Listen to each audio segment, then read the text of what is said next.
And one, we live. I almost threw up some like hand signals, but Why would you do that? That's oh, not a positive thing never to do. mind. Let me not do that. Right, exactly. You're not about that life. You better throw up the peace sign. You can throw up the peace and happiness. Hey everyone, we live. Oh, that's actually cute You're from a this fun. angle Yeah, you can do because that. I'm Yeah. determined to wear these frames, y'all. So if y'all see a reflection, don't worry about it. I had to give you a complete look today from the chest up. It's giving targets. I've been going real high low lately. I mean, I think high low is the best way to go. We should have a whole show and bring on a high low expert to teach you how to dress for your day. See? Oh, I love that. Because there's a woman on Instagram that I love, High Low Lux. Okay, okay. And we can book her on the show. I believe Wait, so. do you think we have to pay her? Listen, child, listen. The only high that we're talking about today is Stoner's Christmas. Okay, today is 420. We Is are this what talking about something new Stoner's Christmas? today. Stoner's Christmas?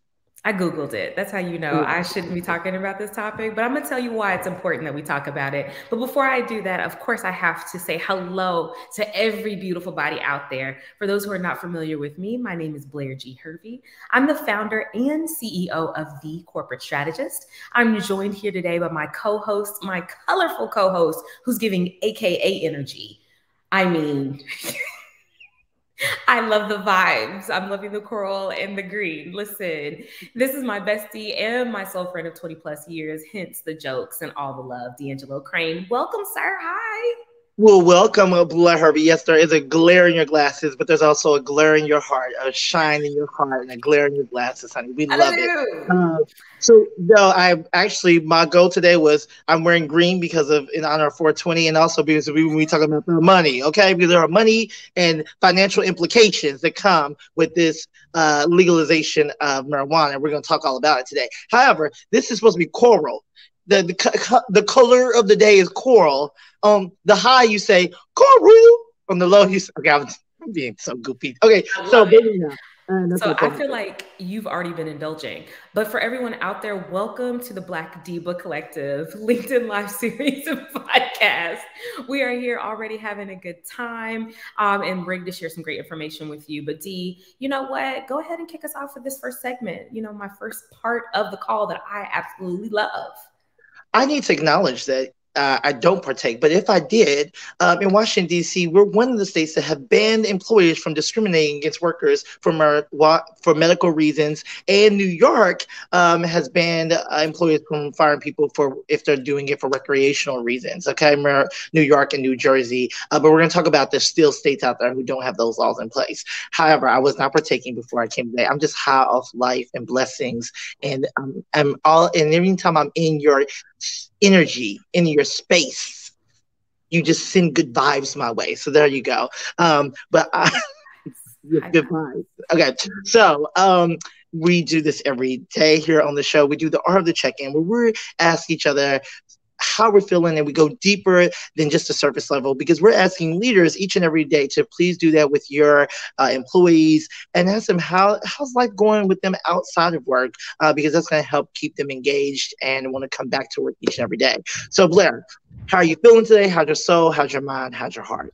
All of the above is great, are great. What's the grammatically correct response to that? We can Google it later or ask Chat GPT.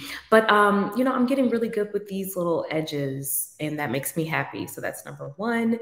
Number two, you know what I'm saying? I brought a look from just the chest up. Don't worry about what's going on below. Definitely have on my bone up tempos. Google it. D'Angelo doesn't know anything about sneakers. Overall, I'm feeling good, but I had this much coffee because I put this much creamer in the cup. And I'm here at a co-working space. And I was like, let me just go ahead and put my creamer in there. Poured the coffee, drip, drip, drip. Guess who drank it anyway? So it kind of got the bubble guts. But other than that, I'm great. I just drank hot creamer. How are you? I don't know where to go. I don't even know where to go anymore with that.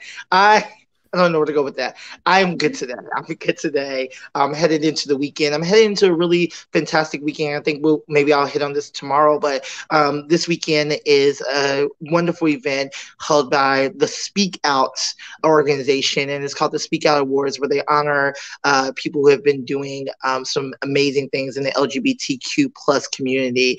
And those of you who are familiar with Noah's Ark, they will be in the presence. I didn't think of Nico, his last name, but he is from the P Valley, who plays Uncle Clifford, would be the host. And they're also honoring Judge Mathis and his son's boyfriend will be there as well. And you know, all the advocacy that Judge Mathis does. So it's going to be a wonderful awards weekend because there's events kicking off tomorrow and then the event is Saturday. And so it's just great to be around like minded individuals and to celebrate my community. And so super excited about that going into the weekend for that event. I love it because you're so selfish about your community. But I love how you, it's always yours, yours, yours, yours. But no, this is great. I think that this is fantastic. Sounds like a really fun event that I wasn't invited to. I'm gonna go ahead and take these glasses off because I'm gonna get serious and because, you know what I'm saying, the Yeah, glare. we just decided we were going last week, so this is a very last minute thing because it's a whole situation. You know, when you decide you're going to an event, it's not just you're deciding you're going to an event; it's the whole experience, what you're wearing, and then you know, and then there's it's a whole thing situation. So no, It's all good. It's all love. It's all love. But I'm really excited about today's topic. Now, I went back and forth because you brought this up probably on the slide and you were like, oh, I know we're not going to talk about this. And I'm like, yes, we are two people who, I mean, I think 4 times a year for me on occasion. I actually indulge and partake. I live on the West Coast. Shout out to the West Coast, all of the West Coast, where it's fully legal to indulge if you are 21 and over. But I was just like, this is not a topic I feel like we should be talking about. But then I thought about an assignment that I gave a group earlier this week and last week, where it is very important that we research and read about things and go into spaces that have, quote unquote, nothing to do with us. And that way that we can actually increase our cultural competence, our cultural sensitivity. We learn a little bit more about other people and how to interact with people. So I think that's really important. And I'm glad that you decided to participate in this topic with me as well. Yeah, but we also think about it as a two ways when we're thinking about this. I think that we're just bringing topics to your attention. I think if there's experts in this space or people who are working in this space and hiring and Black entrepreneurs who are doing this work and hiring people into the cannabis industry, we would like you to definitely come on the show because we're just going to give you a little taste of it. But we love when experts come on who can really talk the talk and really go deeper into why this is an important conversation to have, right? But the other reason I thought about this is because you know, I'm that friend amongst many of my friends who works in HR, not HR proper, but HR. And so I do get the questions. I have had the question of, hey, what happens, if can I still smoke weed even though it's legal, it's legal in my city and still get a job? Can a organization decline a job offer because they see marijuana in my blood? And it's different for each and every state. So I think you're right. I think it's important for us to know more about this topic because people are coming to us and asking of this. And also really the intersectionality of how this impacts Black and brown communities, right? As I was reading up on this, there's so many stats over and over again, stats on arrest. I mean, I looked at one of the stats in New York City was that 90% of their marijuana arrests were still Black and brown people, even after they passed laws that for that, right? So still, it's impacting Black and brown communities more than anyone else. And I think it's a question of why is that happening. We may not be able to answer the question today on today's show, but we can talk about it and bring on experts who can go deeper into it. For sure. We'll do a follow up on this particular topic for sure. But let's dig into what we know and what we've learned. Essentially, like, what's the 411? And if anybody, like Charlemagne the God always says, we were born in the 1900s, y'all should know what's the 411 is. If you're not familiar, it's the debut album of American R&B. What do we call her? Is she the queen of hip hop soul? R&B, yes, okay. R&B soul, hip hop soul, okay. Hip hop soul Mary J. Blige. We also know her as Monet, and she's going crazy on Ghost or Power. And it derived from Blige's past. She actually had an occupation as a 411 operator. So it was all about, being real and getting in the know and getting all the information. So I'm excited to hear what information you have. But when you started talking about stats, I thought about, the 1,200 different slang words for cannabis, whether you call it weed, pot, reefer, grass, dope, ganja, Mary Jane, whatever you may call it, there's still over 1,200 more reasons why 420 hits a little bit different for Black folks, particularly Black folks who are jailed more than white folks who are making record profit as they own dispensaries and are going into this business. Did you have an opportunity to take a look at, the folks and some of the statistics there as it pertains to dispensaries?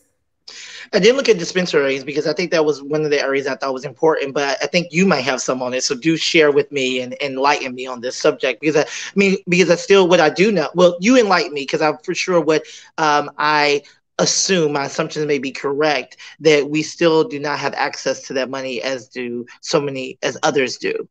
Yeah, you're absolutely right. I mean, just a little bit of background. Historically, Blacks have been prosecuted and convicted across the United States at significantly higher rates, which I think you've already started to share, in comparison to white folks for marijuana related crimes, despite the fact that studies indicate marijuana used by whites and Blacks is relatively equal. So we're out here both smoking and both partaking, but Black folks are disproportionately affected much more than white folks. And when that happens, then of course, we're charged, we're convicted, we become felons, and then we don't have an opportunity to obtain legal licenses to own dispensaries.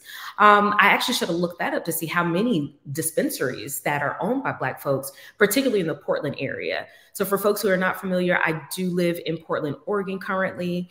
And I was trying to actually get this guest speaker to come on. I believe his name is pronounced Karanja. Oh, my bad. If I'm out there mispronouncing your name, sir, please forgive me. Karanja Cruz. He's actually the founder of Green Views Dispensary.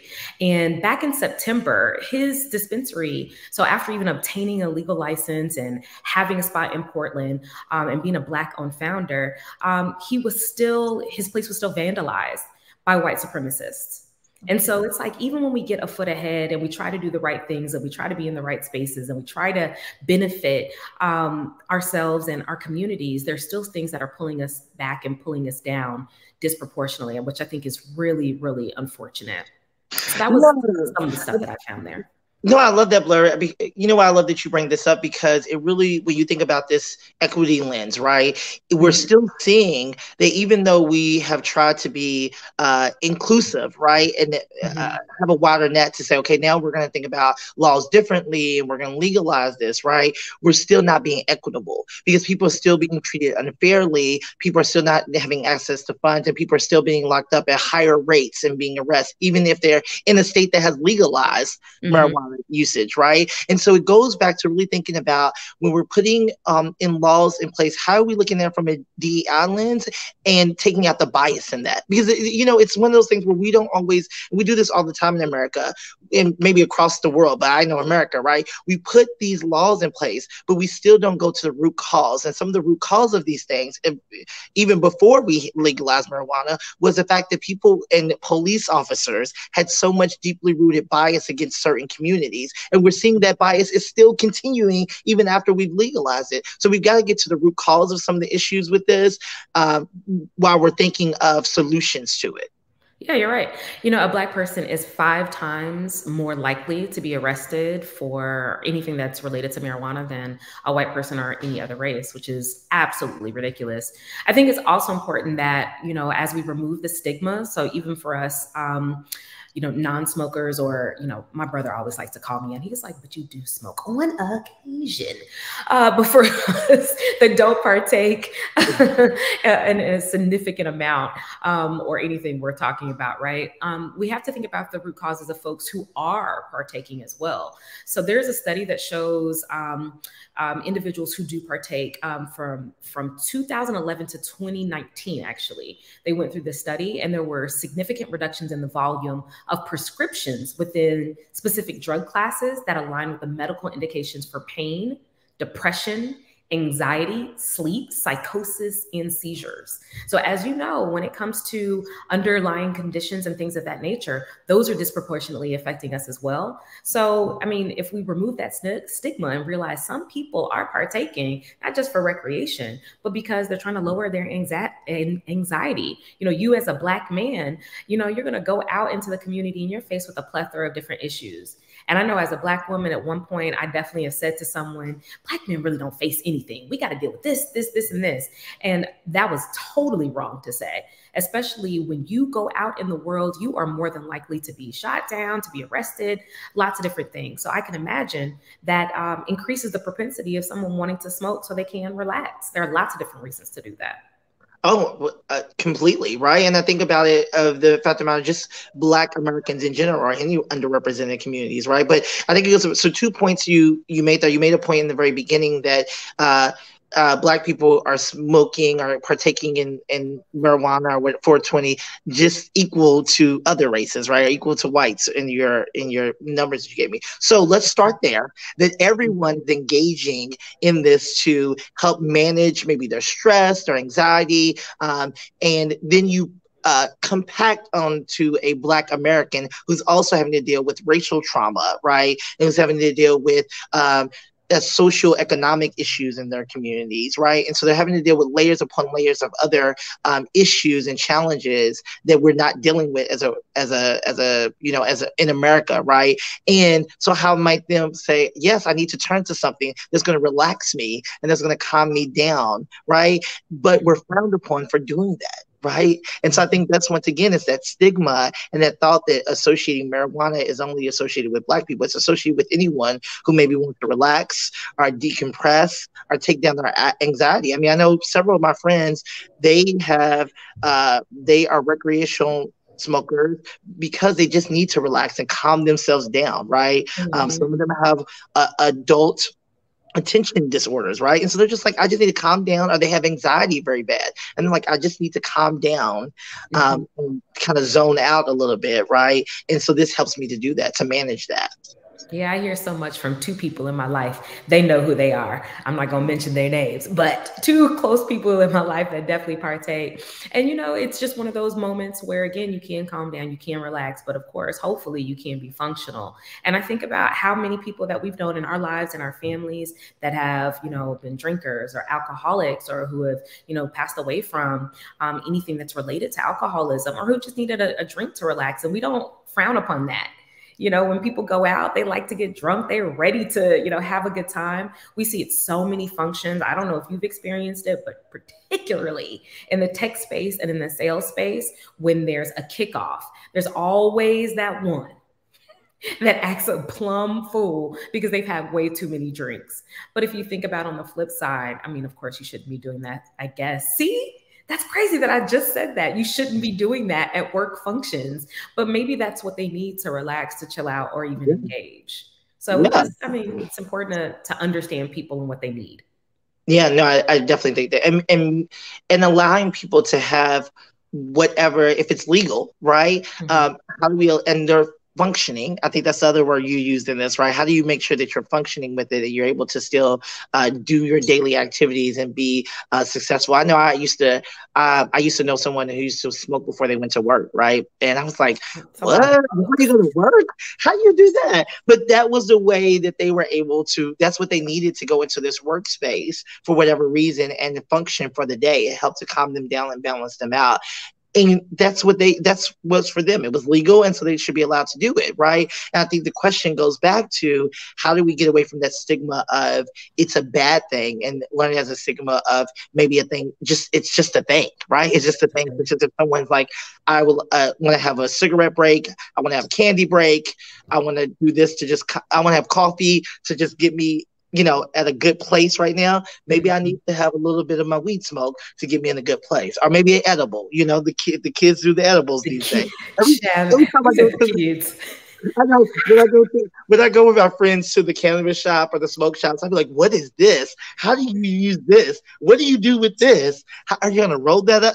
Yes, I learn something new all the time. Every time and a few times I have engaged when I've been in the West Coast, when I've engaged. I was like, this is I see the intrigue. It's just not for me, but yeah, I see the intrigue for sure. You know what? I mean, I can definitely think of one time. So once upon a time, I would like not long ago. Okay, sorry. It was a little while ago.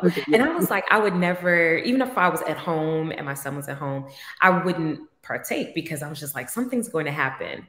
Or no, if he wasn't at home, like if he was spending the night, something's going to happen and he's going to need me. And I'll never forget, there was one night I went to a friend's house and they had these brownies. I didn't know, but they were like little brownie bites. And of course, they were extremely delicious. And of course, that was the night when my son called and was like, hey, mama, can you such and such?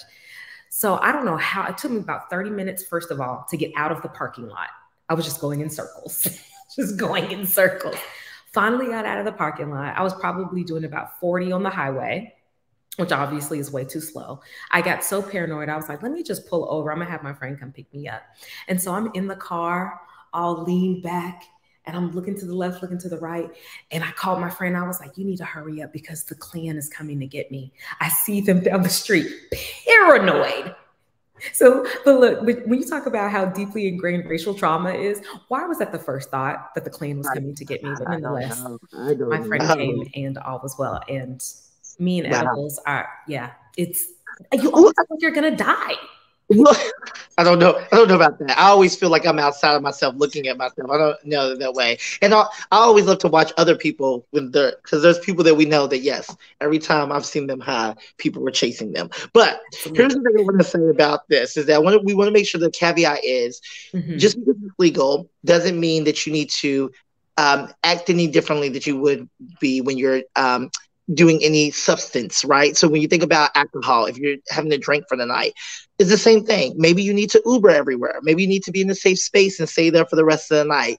Maybe you need to ensure that you're with friends with you. If you think that you're going to do, you may have too many beverages or too much cannabis or, marijuana, whatever it may be. So just be thoughtful of that as you all are engaging in these legal activities. Just be aware of your surroundings and be aware of, how much you can take and make sure that you get home safely. Yes. Got to know your limits. This is Got to this know your limits. disclaimer for the show right there. Listen, so okay, so I have some Yeah. fun facts for you. So true or Okay. false, okay? So I'm going to give them to you and you just tell me whether you think it's true or whether it's false. Okay? Okay. Cannabis is 2,500 years old. True. True. Absolutely right. I wish I had some background there, but that is true. Only male cannabis plants get you high. That's false. That is false. Yes. I feel like there was some depth there. You're like, it has to be female plants that get you high. No, like, well, I mean, they give life, right? But I'm just saying, like, what, why is it? Why? How do you even tell the difference? I now want to know. Now I'm about to research this after this. Yes. No, this is why we need experts on. Yeah, So, yeah. yes, for the experts that are watching. Okay, I have a couple more for you. Morocco is the largest producer of marijuana in the world. Oh, I've never heard that they were. I'm gonna say true, but I've never heard that they were. It is true. It is Okay. true. Well, Mhm. based on this website that I went to. So, it is true. Very interesting. Okay. This isn't a true or false, fill in the blank. What state is the first United State to legalize recreational cannabis? Oh, I think I looked that up. Oh, it was Virginia. Was it Oh, Virginia? you on the wrong side, honey. West Coast. See, I'm throwing up stop signs again. West Coast. Washington is the first United State to legalize recreational cannabis. December 6th, 2012, Washington became the first state, and then Colorado joined after 4 days later. Oh, Okay, that last one. it's really that's a really big industry in Colorado. Absolutely. We've been there too, Denver. Yeah, Shout yes, out to it Denver. is. Okay, last one. Bob Marley was buried with a guitar, a Bible, and a bud of marijuana. I believe that is very true. Do you look? I see our our friends out there. I won't call them stoner friends because we don't know what they do, but I see that they are joining in. And yes, Nakia, you're right. True. Bob Marley was buried with, I mean, according to this site again, a bud of marijuana, guitar, and Bible. And right before he passed away, I think it was either hours before he passed away, he was baptized by a Rastafarian priest as well, according to his son. Shout out to Ziggy. That's what Ziggy said. Yeah. You drop some nuggets there. I want to know more. Every time you drop nuggets, I want to know more about what you're talking about. So I keep thinking of show ideas. If there's anyone out there that would like to come on the show and talk about Rastafarian culture and give us some more information about that, please look us up.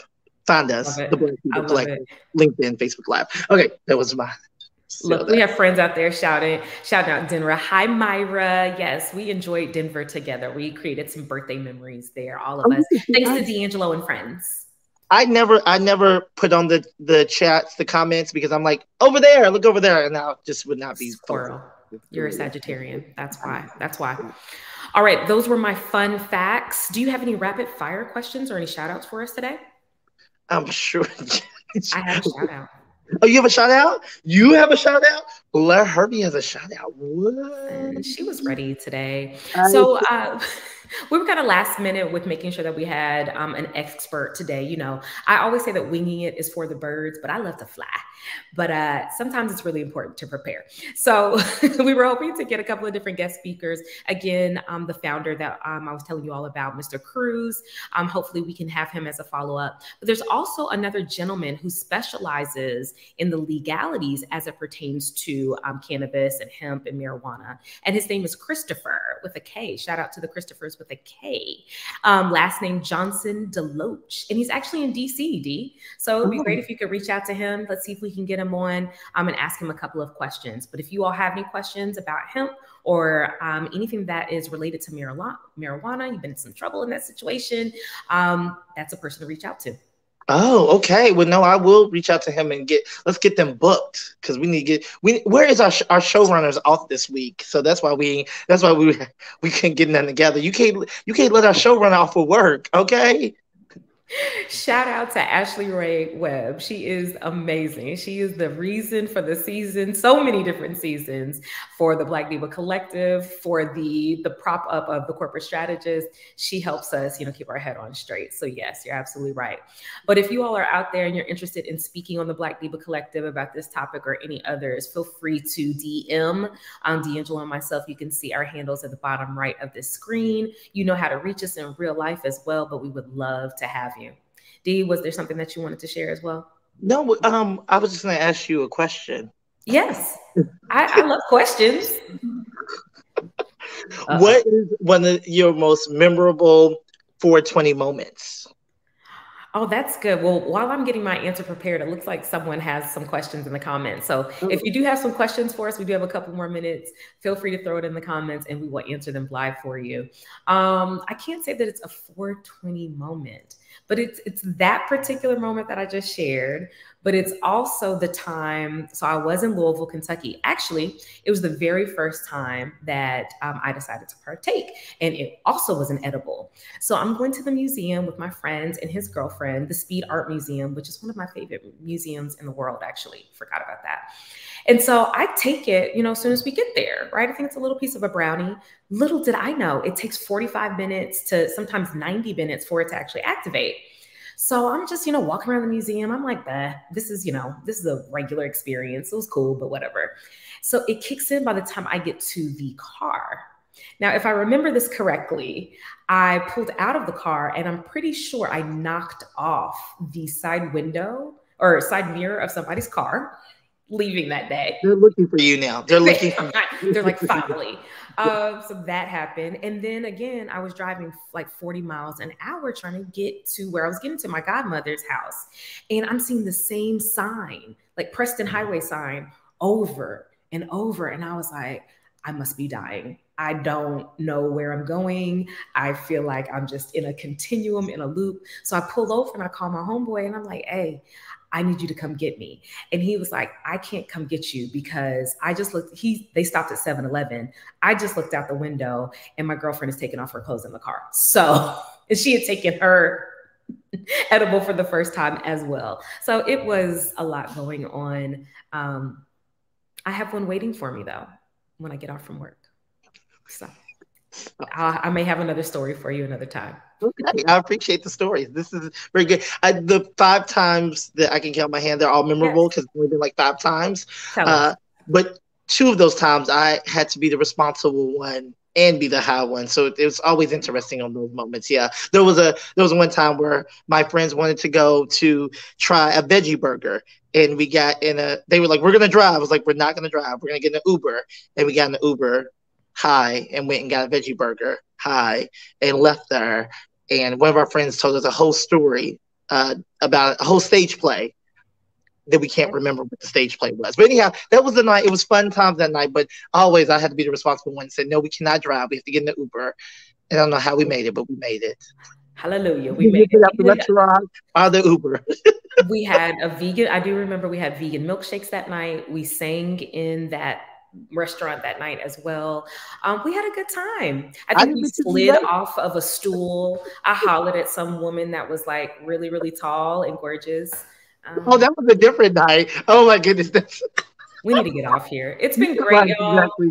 It's time. It's time. All right. Bye. See you all tomorrow. We are going to be on here, hopefully talking about something a little bit more serious tomorrow. We don't know, but you should just join us and we'll figure it out. 12 p.m. Pacific Standard Time, 3 p.m. Eastern Standard Time. Again, if you're interested in being a guest on the Black Diva Collective, this is just the beginning of some fun and games. We are the Breakfast Club of diversity, equity, inclusion, belonging, and accessibility.